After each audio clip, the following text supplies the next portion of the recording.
예수님을 주로 주인으로 믿고 그분을 우리 마음속에 주인으로 삼고 살아가는 이 삶을 믿음의 삶, 신앙 삶이라고 합니다. 그래서 우리는 믿음 3대, 신앙 3대, 그리고 또 이 믿음과 신앙을 삶을 살게 되면 우리에게 아브라함의 복이 주어지잖아요. 아브라함의 복은 바로 번성 번영의 복이 우리 개인이 받고, 개인이 이 복을 받으면 우리 가정과 우리 가문이 복을 누리며, 가정과 가문이 민족과 열방에 그 영향을 미치는 이 복이 바로 아브라함의 복입니다. 이 아브라함의 복이 믿음, 신앙, 축복 3대를 통하여 천대까지 우리에게 주시는 복이 됩니다. 할렐루야, 아멘. 자, 오늘 가정에서 영상으로 예배드리고 있는 우리 가족들, 함께 공동체 예배드리는 우리 모든 가족들에게 하나님 주시는 이 놀라운 아브라함의 축복이 천대의 복으로 이루어지게 되기를 예수님의 이름으로 축원합니다. 아멘. 우리 그리스도인들에게 있어서 가장 중요한 요소를 말하라 이렇게 말하면은 그것이 무엇일까요? 아마 많은 요소들을 말할 수가 있을 것입니다. 뭐 예배, 기도, 또 말씀을 듣는 것, 그리고 또 사명을 이루는 것 등등 여러 가지 많은 요소들이 있지만 그 가운데 가장 중요한 것을 들으라고 하면은 믿음이라고 말할 수가 있습니다. 할렐루야. 믿음이라고 말할 수 있을 것 같아요. 왜냐하면은 오늘 이 믿음은 바로 우리의 신앙의 시작이요, 신앙의 모든 과정 속에서 필요한 것이기 때문입니다. 우리가 예수 그리스도를 믿음으로 말미암아 구원을 받았습니다. 할렐루야. 그리고 그리스도인이 되었습니다. 하나님이 자녀가 되었죠. 이때부터는 우리는 그 믿음을 갖고 있는 자로서 그 믿음의 삶을 살아가게 되는데, 이 믿음의 삶으로 우리가 살아갈 때 승리하는 삶, 행복한 삶, 그리고 우리에게 주신 모든 환경에서 역동적인 삶을 살기 위해서는 또 믿음이 필요합니다. 그래서 우리는 항상 믿음으로 구원받았고 믿음으로 사는 삶을 살아가는 존재가 우리 크리스찬이다라는 인식을 항상 갖고 있어야 합니다. 할렐루야. 이 땅에서 승리하는 삶, 행복한 삶을 살기 위해서는 이제는 믿음으로 구원받은 우리들에게는 바로 승리하는 믿음이 필요합니다. 여러분, 믿음에는 이렇게 두 가지가 있습니다. 첫째는 구원받는 믿음입니다. 예수님을 구원자, 그 주인으로 믿고 우리가 구원을 받았죠. 이것은 바로 영적인 믿음입니다. 그리고 두 번째는 승리하는 믿음입니다. 이 믿음으로 내 삶에서 계속해서 승리를 이루고 이 승리를 통해서 행복한 삶을 살고, 그리고 하나님이 우리에게 주시는 풍성한 삶을 살아가게 됩니다. 구원받는 이 믿음은 우리 일평생에 딱 한 번 적용되는 믿음이죠. 예수를 구원자로 주인으로 우리가 고백하고 그분을 우리 마음속에 영접하는 이 믿음, 이 믿음은 내가 갖는 믿음이 아니고 내가 만들어낸 믿음이 아니고 하나님이 우리에게 주신 믿음입니다. 할렐루야. 그래서 구원은 공짜잖아요. 은혜이기 때문에. 또 승리하는 삶을 살면은 이제는 이 믿음이 큰 믿음이 되어야 되고 계속해서 믿음을 공급을 받아야 합니다. 이 믿음도 하나님이 주십니다. 할렐루야. 아멘. 이 말씀을 통해서 우리는 말씀을 이루고 가게 되고, 이 믿음을 통해서 우리는 말씀을 이루고 가게 되고, 이 믿음을 통해서 승리하는 삶을 살게 되고, 이 믿음을 통해서 우리는 행복한 삶을 살게 되는 것입니다. 이 모두가 구원받는 믿음도, 그리고 또 승리하는 삶을 살아가는 믿음도 하나님이 우리에게 주신 것이기 때문에 우리는 항상 이 믿음에 대한 인식을 항상 갖고 살아가야 합니다. 할렐루야. 아멘. 그런데 여러분, 오늘 이 믿음은 마치 문과 같다. 여러분, 이 예배당에 들어오실 때 문을 열고 들어오셨잖아요. 문을 통해서 들어오셨잖아요. 바로 이 믿음을 오늘 성경은 문과 같다라고 말합니다. 오늘 본문 27절 말씀을 보면은 그들이 이르러 교회를 모아 하나님이 함께 하신 모든 일과 이방인들에게 믿음의 문을 여신 것을 보고하고, 여기 보면 믿음의 문이라는 단어가 나옵니다. 믿음의 문, 믿음의 문이라고 사도 바울이 말합니다. 이방인들에게 하나님이 믿음의 문을 열어주셨다, 이렇게 이야기를 하고 있습니다. 자, 여러분, 왜 믿음을 문이라고 표현하고 있을까요? 그렇다면 여러분, 우선 문이 무엇입니까? 문의 역할이 뭐죠? 문은 들어오는 입구고 나가는 출구입니다. 이 문은 무엇과 무엇 사이에 있습니다. 그래서 중간에 위치해 있는 것이 바로 이 문입니다. 문은 안과 밖을 연결하는 통로이기도 합니다. 그래서 문은 우리가 머무는 목적지가 아니고 통과하는 과정지다, 통과하는 곳이다라고 말할 수가 있겠죠. 누구나 문으로 들어오지만은, 그러나 이 문의 최종적인 목적지로 삼고 살아가는 사람들은 없어요. 이게 과정이라는 것이죠. 그렇습니다. 여러분, 믿음도 이 문과 같습니다. 할렐루야. 믿음은 하나님께 들어가는 문입니다. 다시 말하면 과정입니다. 또 나와 하나님을 연결하는 통로이기도 합니다. 문이 없으면 목적지에 들어갈 수가 없듯이 오늘 믿음이 없으면 우리 하나님께 나아갈 수가 없고 하나님을 만날 수가 없습니다. 그래서 우리에게는 항상 믿음이 있어야 합니다. 할렐루야. 믿음의 이 삶을 우리가 살아야 한다. 바로 이것을 말씀해 주고 있습니다. 믿음은 믿음 자체를 위해서 있는 것이 아니고 하나님께 들어가기 위해서, 하나님을 만나기 위해서, 또 하나님이 주신 것을 오늘 우리가 받고 그것을 우리 삶 안에 풀어놓고 누리기 위해서 이 믿음이 존재하는 것입니다. 그래서 우리는 이 문과 같은 믿음이 항상 우리에게 있어야 되는 겁니다. 그리스도인이란 하나님과 관계하는 사람이기 때문에 꼭 필요한 것이 바로 이 믿음인 것입니다. 하나님을 만나야 되고 하나님이 주신 것을 받아야 되고 이래야 하기 때문에 이 문과 같은 이 믿음이 우리에게 꼭 필요한 것입니다. 그런데 여러분 중요한 것이 있어요. 여러분 오늘 들어올 때 우리는 이 본당의 문을 열고 들어왔는데 많은 문들이 있지만은 작은 문이 있고 큰 문이 있습니다. 작은 문은 큰 것을 들어가고 나오게 할 수가 없잖아요. 큰 문이라만이 큰 것, 많은 것들을 들어오게 하고 나가기도 하게 만드는 역할을 하는 것이죠. 그래서 여러분 가장 중요한 것은 우리가 큰 믿음의 문을 만들었을 때 하나님으로부터 많은 것들, 큰 것들을 오늘 우리가 받게 되는 것입니다. 할렐루야. 그래서 우리의 믿음은 큰 믿음이 되어야 될 줄로 믿습니다. 오늘 우리의 큰 믿음이 꼭 되시기를 예수님의 이름으로 축원합니다. 아멘.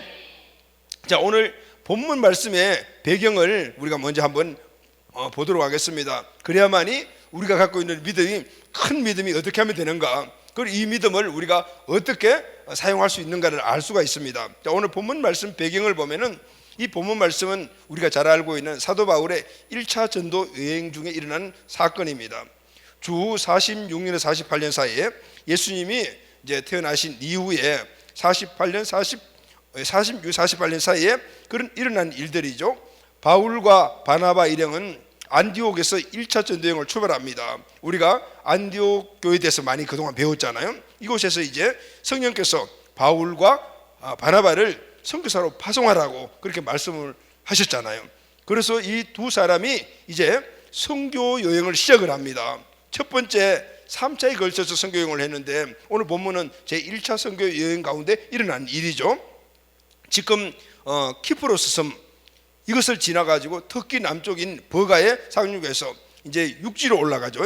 비시디아 안디옥, 이고니온, 더베를 걸쳐서 또 다시 왔던 길을 돌아오는 이 전도여행이 바로 1차 전도여행입니다. 사도행전 13장, 14장에 이 내용들이 쭉 이렇게 기록이 되어 있어요. 그런데 이 전도여행을 시작할 때 처음부터 연속적으로 계속해서 고난과 시련을 맞게 됩니다. 미신과 우상숭배로 가득 차 있던 이 키프로스 섬에서 시련을 당하게 됩니다.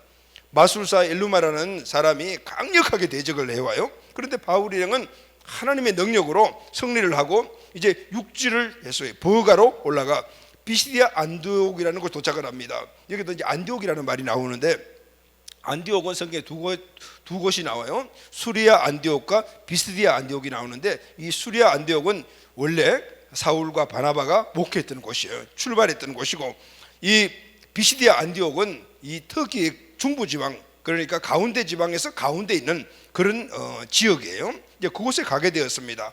비시디아 안디옥에 도착을 했는데 많은 사람들이 이 사도 바울의 말을 듣기 위해서 막 몰려왔어요. 바울은 성령의 능력으로 강력하게 복음을 담대하게 선포를 합니다. 수많은 사람들이 예수를 구원자로 믿고 그리고 주님을 영접하는, 그래서 구원받는 놀라운 역사가 이곳에서 일어납니다. 그런데 여러분 이렇게 좋은 일들이 일어났잖아요. 그런데 이 좋은 일들이 계속해서 일어나면 얼마나 좋겠습니까? 바울의 이 소문을 들은 유대인들이 유대에서 다시 말해 이스라엘에서 이곳까지 쫓아와요. 찾아옵니다. 그래서 거기 있는 사람들을 선동을 해가지고 바울을 핍박합니다. 이들은 바울이 회심한 그 이후부터 그리고 예수님을 전파하는 그 순간부터 바울을 죽이기로 작정한 극우파 유대인들이에요. 이들이 바울이 비시디아 안디옥에서 막 복음을 전하고 놀라운 역사가 일어난다고 하니까 예루살렘에서 자객들이 이 바울을 죽이려고 이것까지 온 거예요. 그런데 이들은 그 이후에도 끈질기게 바울을 쫓아다니면서 그렇게 바울을 괴롭힙니다. 그래서 바울은 할 수 없이 이 비시디아 안디옥에서 이고니온으로 쫓겨가게 돼요.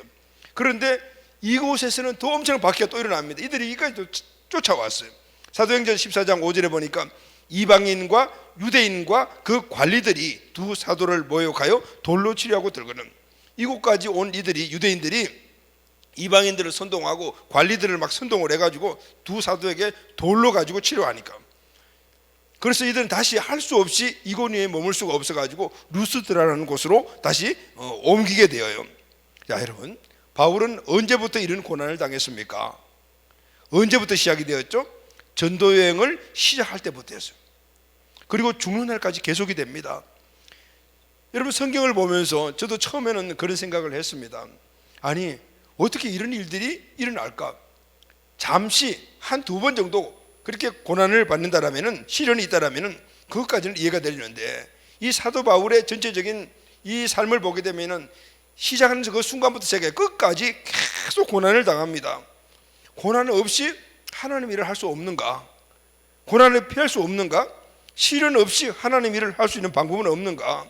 하나님께 생명을 걸었는데, 하나님의 생명을 걸었는데 어떻게 하나님이 순탄하는 길을 주셔야 되는데 이렇게 어렵고 힘든 길을 계속해서 주시는 것인가?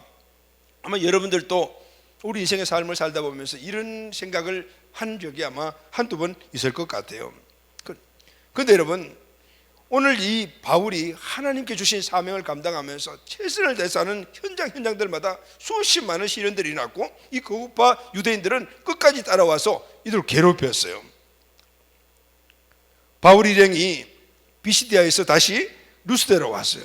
그런데 거기까지 유대인들이 찾아왔고, 끈질길 무리들이죠. 엄청나게 악한 존재들입니다.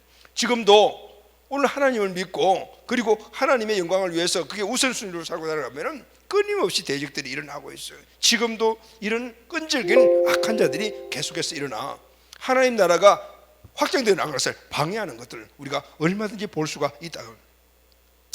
오늘 우리가 읽은 본문 14장 19절 말씀 보면은, 유대인들이 안디옥과 이고니온에 와서 무리를 충동하니 그들이 돌로 바울을 쳐서 죽은 줄로 알고, 이제 안디옥 그리고 이고니온 루스드라까지 이들이 찾아와서 여기서 어떻게 했어요? 돌로 그들을 쳐서 죽은 줄 알고 시외로 끌어 내치니라. 그래서 이 사람들은 정말 악해도 엄청나게 악한 사람들입니다.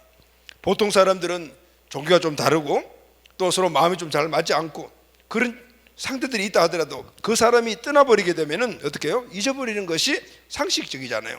근데 이 사람들 그렇지 않아요. 끝까지 사도 바울을 죽이겠다라고 생각해서 찾아와서 이렇게 하는 것을 볼 수 있어요.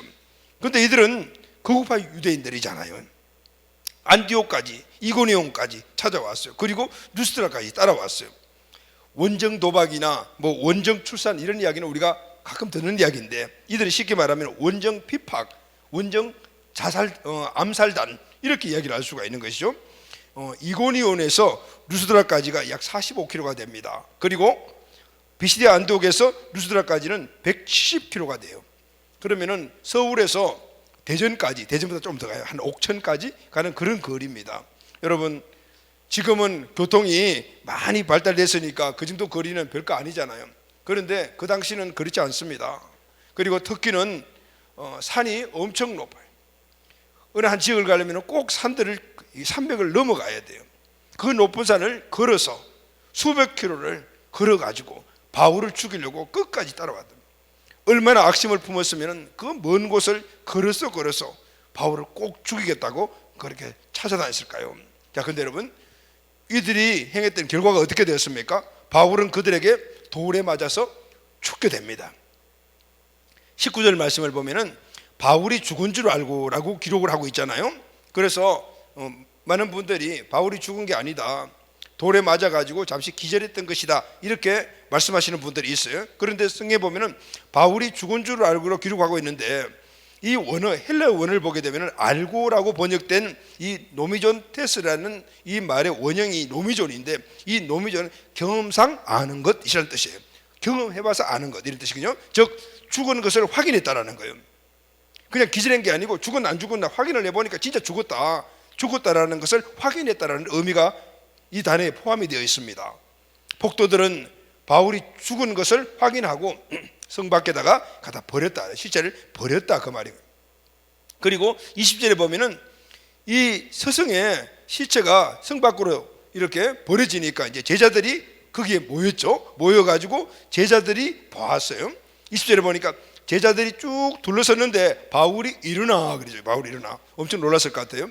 죽은 사람이 뻘떡 일어났으니까. 여기 일어나라는 이 말에 아나스타스라는 이 헬라의 원형이 아티스템이라는 말인데 죽은 사람이 일어났다라는 거예요. 다시 말하면 죽었는데 살아났다 그 말인 거예요. 바울은 극심한 고통과 시련을 통해 돌에 맞아 죽었습니다. 하나님이 그를 살려주신 거예요. 할렐루야, 아멘. 바울은 복음을 전하다가 이렇게 돌에 맞아 죽었습니다. 죽기까지 복음을 전하는 고난을 당했던 거예요. 누구처럼요? 예수님처럼요. 바울은 복음 때문에 죽음이라는 고난을 당했던 거예요. 이 칠흑 같은 이 고난의 때, 자 여러분 보십시오. 바울이 죽었다가 다시 어떻게 해요? 복음 전하다가 돌에 맞아가지고 완전히 죽었어요. 근데 극적으로 하나님 살려주셨잖아요. 그런데 그 살아난 존재가 어떻게 했어요? 또 그 성에 들어가가지고 복음을 전했고, 또 다른 성으로 가서 복음을 전했고, 그리고 제자들을 모아놓고 이렇게 이야기를 했습니다. 27절에 보면은 하나님이 이방인들에게 믿음의 문을 여신 것을 보고하고 그들에게 말했어요. 하나님이 이방인들에게 믿음의 문을 열었다라는 거예요. 믿음의 문을 열었다. 여러분 이 정도 되게 되면은 아마 혼비백산해가지고 그냥 집으로 도망가든지 숨든지 그렇게 했을 것 같아요. 아직까지도 바울이 살았다는 것을 알게 되면은 유대인들이 따라올 거니까.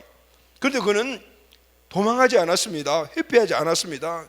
또 복음을 전하고, 그리고 그 칠흑 같은 자기 자신의 이 어려운 상태 속에서도 사람들을, 제자들을 불러놓고 믿음에 대한 이야기를 하고 있어요.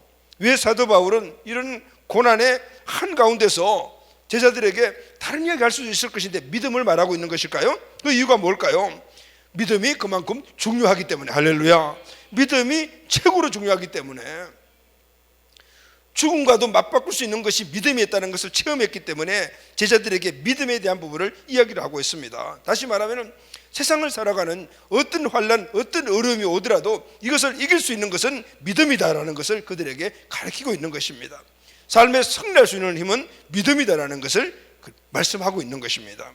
그렇다면 여러분, 사도 바울이 말하는 믿음은 무엇입니까? 고난을 이긴 믿음, 죽음까지도 이긴 믿음, 이 생을 승리하게 하는 믿음은 그럼 무엇일까요? 죽음마저도 이기면서 그 믿음을 강조했더니 그 믿음은 도대체 어떻게 얻어진 것이고 어떤 믿음일까요? 사랑하는 여러분, 오늘 우리가 살아가는 세상 삶 속에서는 항상 순탄한 길만 있으면 얼마나 좋겠습니까? 예수 그리스도를 믿고 약속하신 그 풍성한 삶만 우리에게 이루어진다면 얼마나 좋겠습니까? 그러나 우리는 시시때때로 따라오는 그런 시련과 어려움과 고통을 맞이하게 됩니다.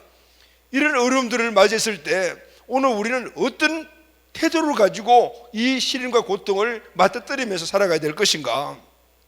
그리고 그 시련이 우리에게 주는 은혜는 무엇인가? 왜 하나님은 우리에게 이런 시련과 어려움과 고통을 주는 것인가? 이것을 알고 깨닫고 적용해 나가게 되면 오늘 이 모든 환경에서 우리는 항상 승리하는 삶을 살게 될 줄로 믿습니다. 오늘 사도 바울의 그 극심한 고난과 시련 속에서도 이겼던 그 믿음이 저와 여러분들의 믿음이 되시기를 예수 그리스도 이름으로 축원합니다. 자, 그러면은 우리의 믿음이, 이미 우리는 예수 그리스도를 믿는 믿음으로 말미암아 구원을 받았기 때문에 우리 안에 믿음이 있는 거죠. 그러니까 이 믿음이 사도 바울과 같이 항상 모든 면에서 승리할 수 있는 큰 믿음으로 성장해야 되는데, 그러면 어떻게 하면은 우리는 이 큰 믿음을 갈 수 있는가? 오늘 말씀을 통해서 큰 은혜가 우리에게 있게 되기를 예수님의 이름으로 축원합니다. 아멘. 중요한 것은요, 첫 번째, 이 큰 믿음은 항상 시련과 고난이라는 이 환경 속에서 만들어진다라는 것입니다. 바울이 말하는 이 큰 믿음은 고난 속에서 만들어졌어요. 시련 가운데서 그 믿음이 크겠다. 여러분, 그 누구도 고난을 좋아하지 않습니다. 그러나 이 고난에는 유익이 들어있습니다. 할렐루야. 고난에는 유익이 들어있습니다. 고난을 통과할 때 그 믿음이 자란다는 것이죠. 큰 믿음으로 자란다는 것입니다. 사도행전 14장 22절 말씀을 보면 이렇게 기록이 되어 있어요. 제자들의 마음을 굳게 하여 이 믿음에 머물러 있으라 권하고, 또 우리가 하나님 나라에 들어가려면 많은 환난을 겪어야 할 것이니라 그랬어요. 여기 환난이라는 말이 나오는데요, 환난이라는 말의 헬라어가 들립시스라는 말인데 외부에서 오는 고통을 말합니다. 여러분, 우리가 이제 고통을 당한다는 그런 말을 할 때 고통에는 여러 종류가 있잖아요. 정신적인 고통, 육신적인 고통, 영적인 고통 등등 이런 고통들이 있는데, 이런 것들은 우리 내면에서 일어나는 고통, 내적 고통. 그런데 오늘 본문에서 말하는 이 환난이라는 말은 우리 내면에서 일어나는 이런 고통이 아니고 외부에서 오는 그런 고통, 다시 그것을 환난이라고 말하고 있습니다. 그래서 바울은 말합니다. 하나님 나라에 들어가려면 이런 외적인 환경에서 오는 고통들을 우리는 통과해야 된다. 할렐루야. 이걸 이겨나가야 된다. 그래야만이 하나님 나라에 들어갈 수가 있다. 여러분, 이 하나님 나라라는 말은요, 천국을 의미하는 것이 아니에요. 우리는 이미 천국을 소유했습니다. 할렐루야. 예수 그들을 믿는 그 순간에 이미 우리는 천국 시민이 되었어요. 근데 하나님 나라에 들어가려면, 다시 말하면 하나님 나라가 주는 그 풍성한 삶에 우리가 들어가려면은 모든 외적인 오는 환난을 통과해야 된다라고, 할렐루야, 통과해야 된다라고 말합니다. 시련과 환난을 통과할 때 어떤 일이냐면은 믿음이 또 새롭게 만들어지는 거예요. 왜 그럴까요? 여러분, 사람들은 불가항력적인 고통이 찾아오면은 하나님을 찾게 됩니다. 자기 힘으로 해결할 수가 없을 때 우리는 하나님을 찾게 되잖아요. 사람들은 자기가 뭔가 할 수 있다고 생각할 때 하나님 찾지 않습니다. 할 수 없다라고 생각될 때 우리가 하나님을 찾게 되는 것이잖아요. 그래서 하나님은 어떨 때 가끔 가다가 우리에게 우리의 믿음을 더 크게 만들어 주시기 위해서 환난을 주시기도 합니다.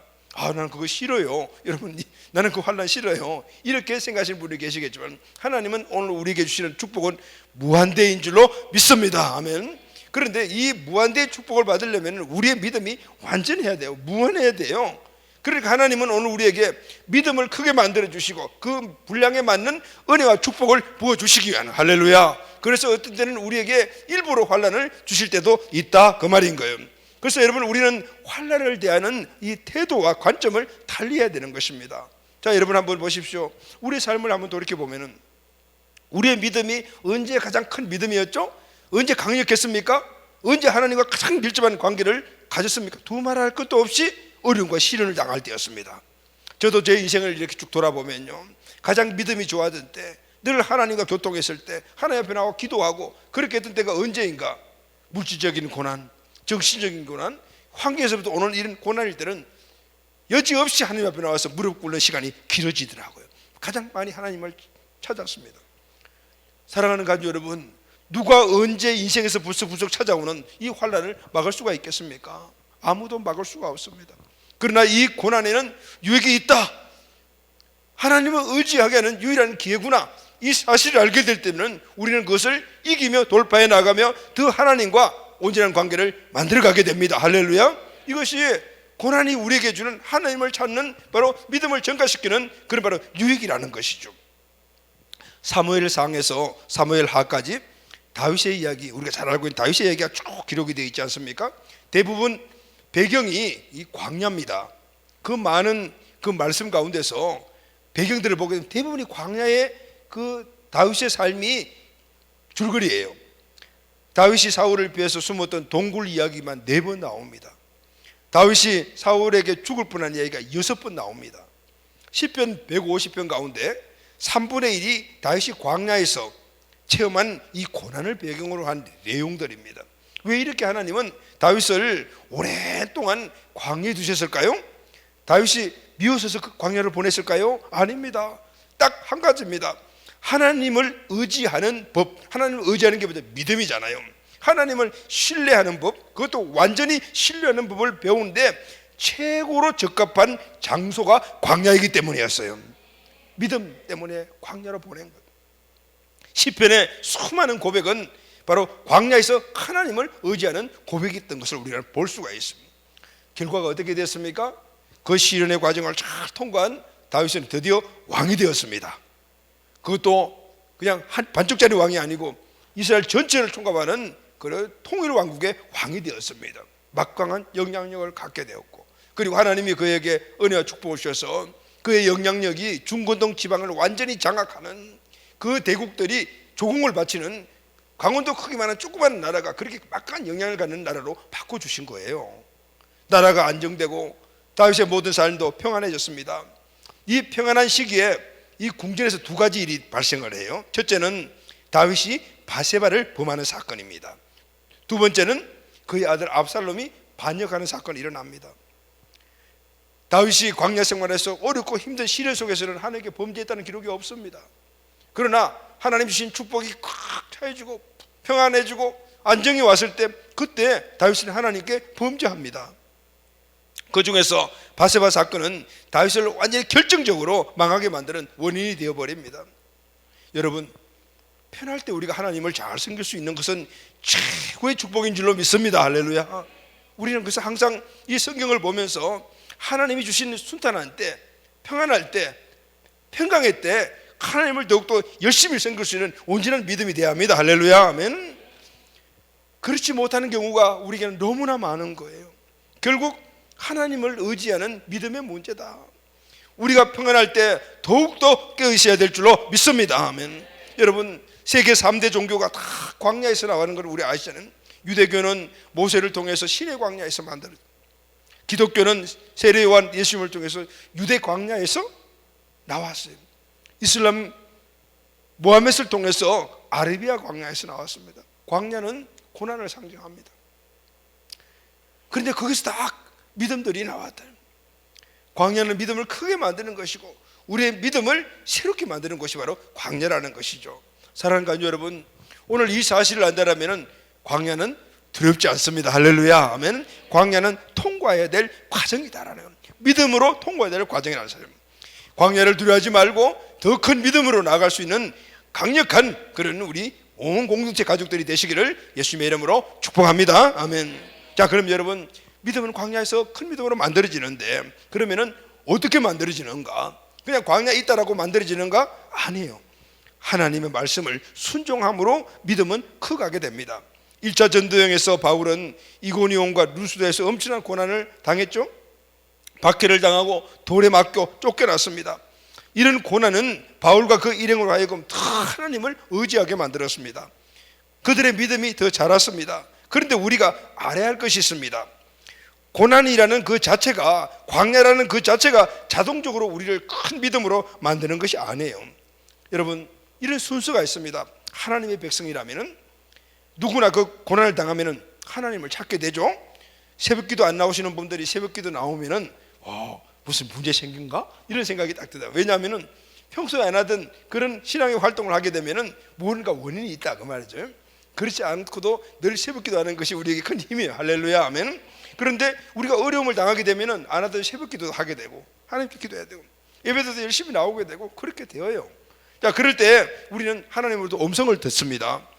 그 우리의 어려운 문제들을 갖다 해결할 수 있는 하나님의 음성을 듣는데 말씀으로 들을 수도 있고 아니면 느낌을 들을 수도 있고 이런데 이 어려움을 이길 수 있는 힘들이 느낌들이 우리에게 오잖아요. 자, 그때 여기서부터가 중요합니다. 어려움이 생기고 하나님을 찾게 되면 하나님이 그 어려움을 이길 수 있는 힘을 우리에게 허락하시고 방법을 알려주실 때 우리는 그 말씀대로 순종해야 돼. 할렐루야. 아멘. 순종할 때 우리의 믿음이 커가게 된단 말이죠. 만약 순종하지 않으면 그 자리에 있을 수밖에 없다 그 말입니다. 하나님은 오늘 우리에게 신을 주시고 하나님께 나오게 만드시고 그리고 하나님께서 그 방법을 가르쳐 주시고 그 방법을 아는 우리들은 그 말씀을 실천해 나가길 때 믿음들이 성장하게 되는 줄로 믿습니다. 큰 역사가 일어나는 것이에요.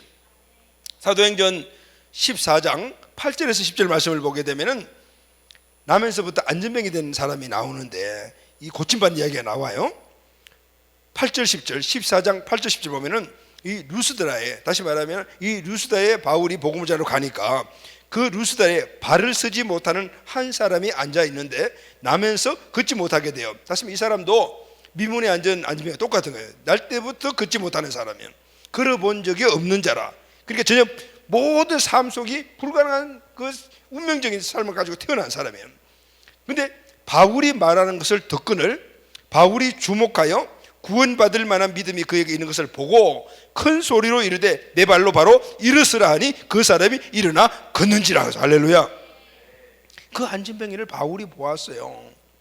그리고 그 사람에게 바울이 이야기를 했어요. 말을 했어요. 그 사람이 바울의 말을 듣자 그 사람 마음 안에 믿음이 생겼어요.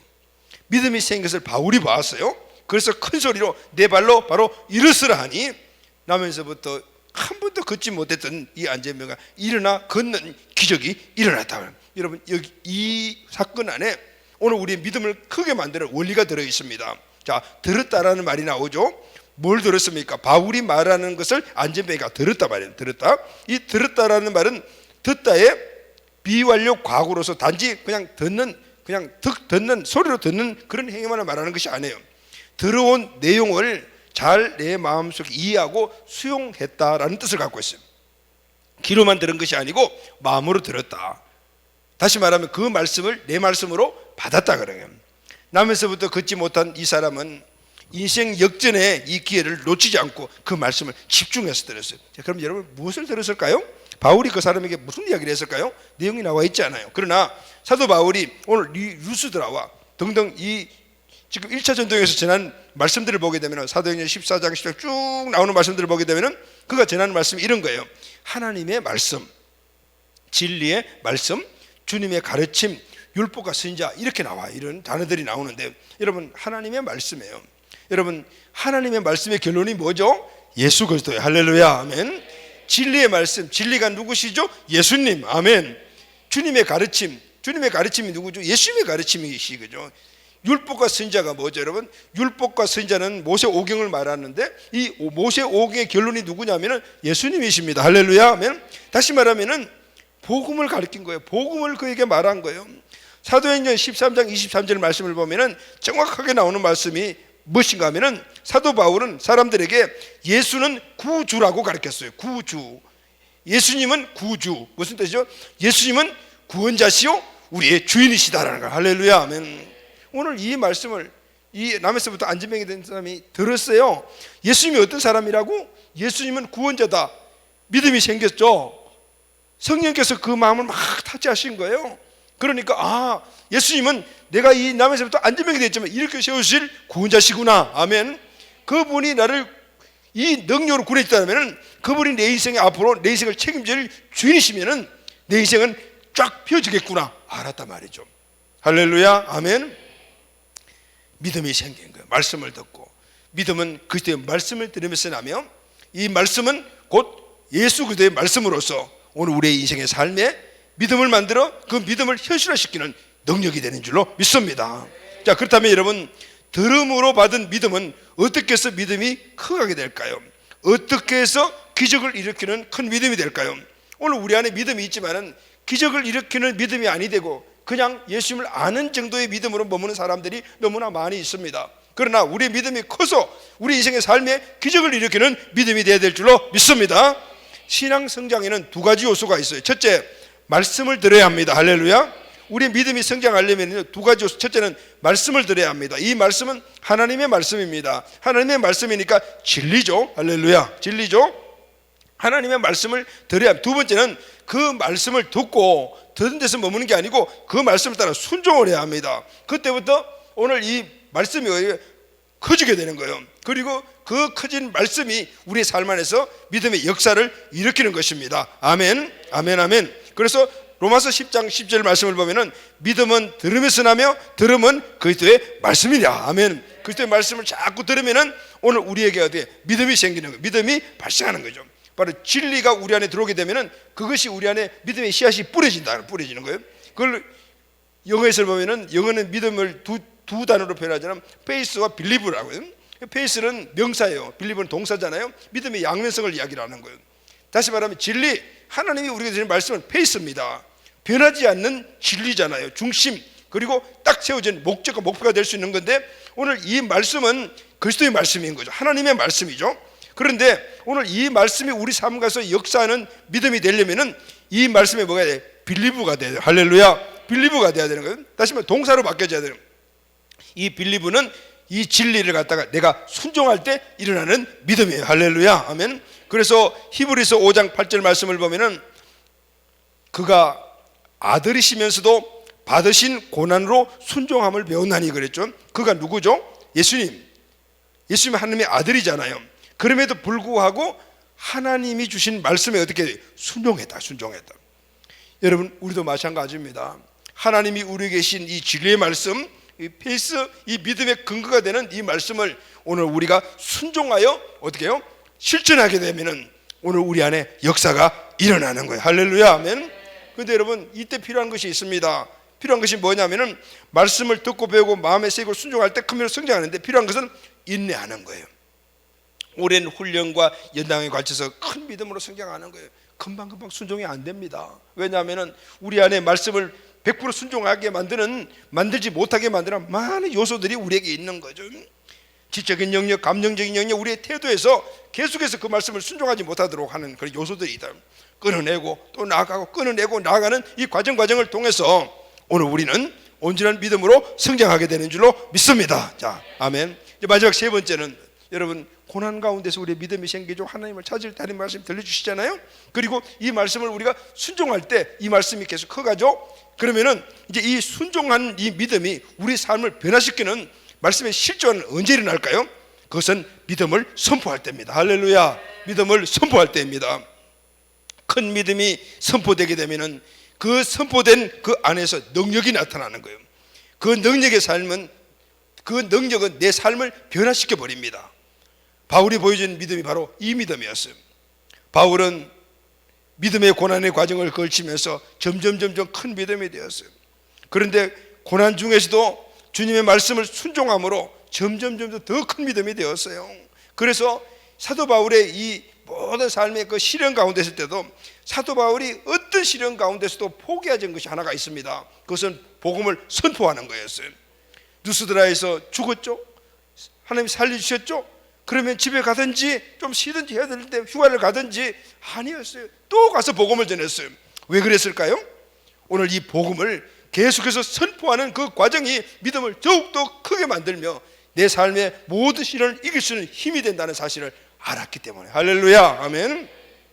그래서 사도 바울은 어떤 시련 속에서도 복음을 선포하는 것을 쉬지 않았다. 여러분, 믿음은 정체적인 것이 아니에요. 정적인 것이 아니에요. 역동성을 갖고 있으며 성장 지향적인 것이 믿음인 거예요. 믿음의 사람은 가만히 있지 못해요. 움직여요. 앞으로 나아가요. 개척해 나간다 말이죠. 왜냐하면 믿음 자체가 성장 지향적이기 때문에. 믿음 안에 뭐가 있어요? 여러분? 생육, 번성, 충만, 정보, 다스리는 이 복이 들어있고 그것이 사명이 믿음 안에 있기 때문에 믿음을 온전히 갖고 있으면 제자리에 앉아있지를 못해요. 축복을 이루는 거죠. 할렐루야. 나가는 거죠. 아멘. 그것이 내뿐만 아니고 다른 사람들에게도 그 전파해서 다른 사람들이 함께 그것을 누리기를 원하는 것이죠. 할렐루야. 요즘 셀그룹 제자 양육이 우리 교회에서 이제 서서히 지금 확장되어 가고 있습니다. 복음의 능력을 누리는 사람들이 마음에 있는 첫 번째가 뭐냐면 다른 사람들에게도 복음을 전하고 싶다는 거예요. 왜냐하면 너무너무 좋은 것이기 때문에. 영화 좋은 영화 한 편 보다 맛있는 음식 한번 먹고 나면은 이 음식을 꼭 다른 사람들에게 이야기하고 싶잖아요. 맛없으면 끝이지만은 맛있으면 전하고 싶은 거죠. 저번에 가족들에게 먹이고 싶고 친한 친구들에게 알리고 싶지 않습니까? 복음의 능력을 누리는 사람들은 필연적으로 일어나는 것이 복음을 다른 사람들에게 전하고 싶은 마음인 거예요. 그리고 전하게 되면은 역사가 일어나잖아요. 그러면은 믿음이 더욱더 커가게 되는 거예요. 할렐루야. 아멘. 그래서 믿음은 정체적인 거 아니에요. 내가 온전한 믿음을 갖고는 절대 앉아있지 않아요. 정체되지 않아요. 항상 성장 지향적으로 나가든. 에베소서 4장 13절에서 바울이 이렇게 말합니다. 우리가 다 하나님의 아들을 믿는 것과 아는 일에 하나가 되어 온전한 사람을 이루어 그것에 장성한 분량이 충만한 데가 이르리니. 무슨 얘기죠? 하나님의 아들을 믿는 것과, 믿는 것이 뭡니까? 하나님 아들 예수 그들을 구원자 주로 믿는 것. 우리가 구원받은 사람들인 거예요. 그리고 거기서 끝나는 것이 아니고 이 하나님의 아들을 이제 두 번째는 아는 일에, 이게 하나가 돼요. 구원을 받아 구원받은 믿음을 갖고 있는 사람들은 이제부터는 예수 그들을 점점 더 알아가야 되는 거예요. 그럴 때 믿음이 성장하는 거예요. 할렐루야. 아멘. 그래서 온전한 사람이래요. 거기에 목표가 어디냐면은 그리스도의 장성한 분량이 충만한 데까지 이르리니. 아멘. 그리스도가 목표입니다. 할렐루야. 우리를 구원해 주신 그분이 우리의 목표가 되어 그분을 닮아가는 거예요. 바울의 믿음의 목표는 그리스도의 장성한 분량에 충만한 데까지 이르는 것이었습니다. 그럼 여러분, 그리스도의 장성한 분량이 뭘까요? 이 장성이라는 말이 헬리키아스라는 이 헬라어를 사용했는데 성숙하다라는 뜻을 갖고, 성숙함, 이 명사예요. 명사. 바울의 목표는 그리스도의 완전하신 성숙함이었습니다. 사람이 예수님과 똑같아질 수는 없겠지만 목표가 거기였다 그 말이에요. 바울은 그리스도를 닮기를 원했습니다. 그런데 장성한 분량에 충만한 데까지 완전히 닮기를 원했던 거예요. 완전히 닮기를 원했어요. 그래서 그리스도를 점점 닮아갔어요. 그리스도를 닮기를 원하는 거하고 그리스도를 완전히 닮기를 원하는 것들의 목표가 달라요. 여러분, 완전히 닮기를 원한다면 더 가까이 닮아가게 될 줄로 믿습니다. 그래서 이 바울에게 주어진 최고의 믿음의 분량이 될 때 그는 순교할 수가 있었어요. 그러면은 바울의 이 성숙한 믿음은 어떻게 만들어졌습니까? 자신의 믿음을 계속해서 사용했기 때문에. 여러분, 사랑하는 연인 사이라도 그 사랑을 자꾸 사용해야만이 그 사랑이 커지는 거예요. 그리고 우리 서로 사랑해 이렇게 하고 난다면은 그냥 멀리 떨어지고 일주일에 문자 한번 보내고 하면 사랑이 안 커요. 매일 만나야 돼요. 매일 사랑한다라고 이야기를 해야 돼요. 그래야만 사랑이 점점 커지는 거예요. 그러니까 자꾸 만나면은 사랑하는 사이가 되는 거죠. 너무나 중요한 원리가 같아요. 예수님 자꾸 만나면은 예수님 사랑하는 사이가 되는 거예요. 하나님 자꾸 만나면은 하나님과 사랑하는 사이가 되는 거예요. 교회 자꾸 오면은 교회 사랑하게 되어 있어요. 할렐루야, 아멘. 믿음도 자꾸 사용해야 큰 믿음이 되는 거예요.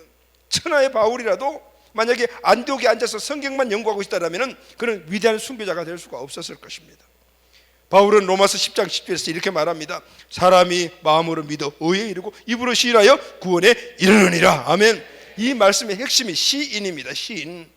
마음으로 믿어 의에 이르고 입으로 시인하여 구원해. 우리가 구원받는 것은 마음에 주님이 주신 믿음을 통해서 예수님이 구원자 주인으로 믿어지는 거죠. 그때 어렵다라고 인정해 주십니다. 그러나 거기서 구원받는 게 아니에요.